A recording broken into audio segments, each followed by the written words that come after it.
البامية بتجيبيها من السوق او انت جمعاها من الارض.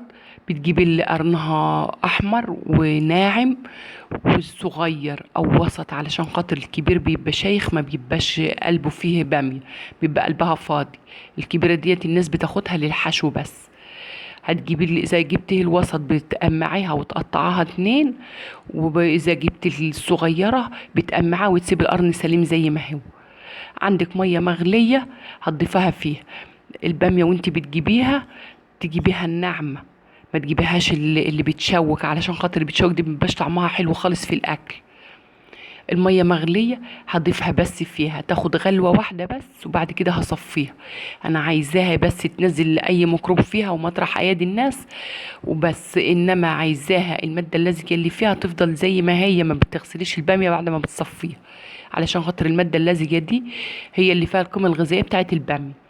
معايا معلقة دهن من اللي مسيحاه، ومعايا شوية زيت عليهم، وضفت بصلاية مقطعاها صغير. هتتشوح، واضيف شوية طماطم سواء عاملاهم فريش او صلصة من اللي عاملين. هتغلي مع بعضها، تتسبك مع بعضها. شوية فلفل اسود وشوية ملح. ما تكتريش الملح في اي اكل انت بتعمليه.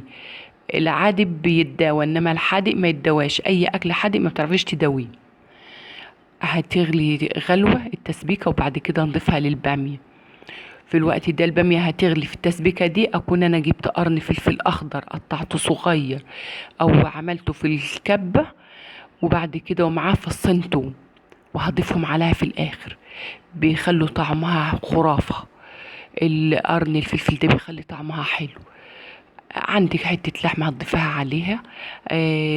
شوية لحمة معصجين هتضيفهم عليها براحتك زي ما انت عايزة. هتسيبها كده بيبقى طعمها حلو، مع ليمونة في الآخر وانت بتاكلي. بيبقى طعمها لذيذ. بتاكلي بها عيش، تاكلي بها رز، زي ما انت عايزة. كل واحد وطريقته في الأكل، وطريقته في التسوية، وطريقته في الطبخ. ده كان فيديو النهاردة، واشوفكم في فيديو جديد.